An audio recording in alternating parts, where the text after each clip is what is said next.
क्या आप अपने सपनों का घर तलाश रहे हैं? श्री बालाजी टावर बैंसला बिल्डकॉन द्वारा प्रस्तुत एक प्रीमियम, गवर्नमेंट अप्रूव्ड और रेरा रजिस्टर्ड रेसिडेंशियल प्रोजेक्ट, जहां शानदार लोकेशन, बेहतरीन सुविधाएं और हर दिन प्रकृति का खूबसूरत नज़ारा आपका इंतजार करता है। नेरल रेलवे स्टेशन से सिर्फ 5 मिनट की वॉकिंग दूरी पर। हर सुबह अपनी बालकनी से देखें खूबसूरत माथेरान का मनमोहक व्यू और खुली हवा का आनंद लें। यहाँ मिलती हैं मॉडर्न एलिवेशंस, विशाल terrace club house, grand gathering hall, सुंदर गजीबो, सोलर सिस्टम और बहुत कुछ। 24 घंटे पानी की सुविधा, सीसीटीवी सुरक्षा और पास में स्कूल एवं अस्पताल। आज ही श्री बालाजी टावर में अपने सपनों का घर बुक करें। अभी कॉल करें 93245213 पर और अपनी साइट विजिट बुक करें।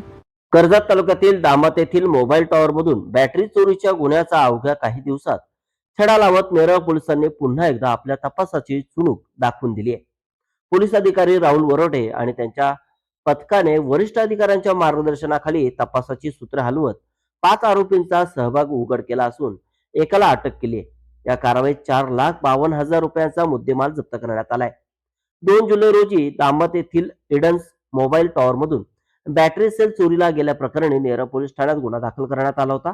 त्यानंतर राहुल वरोटे यांनी वरिष्ठांच्या मार्गदर्शनाखाली तपास पथक सक्रिय करून तांत्रिक आणि गोपनीय माहितीच्या आधारे संशयितांचा माग काढला। त्यातून रबी उल इस्लाम तमज्जुल इस्लाम शेख वय 45 शिवडी मुंबई याला ताब्यात घेण्यात आले। तपासात सोनू आवेश, विनीत दादा आणि चोरीचा माल विकत घेणारा ऋषभ धनराज जैन वय 34 शिवडी मुंबई यांची नावे समोर आली आहे। चोरीच्या 144 बॅटऱ्या फोडून तयार केलेले सुमारे 1006 किलो शिसे आणि गुन्ह्यात वापरलेली इको कार असा 4.52 लाखाचा मुद्देमाल जप्त करण्यात आलाय।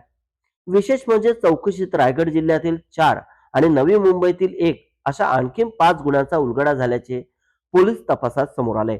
त्यामुळे मोबाईल टॉवरच्या बॅटऱ्या चोरीचे मोठे रॅकेट असल्याची शक्यता बळावली आहे।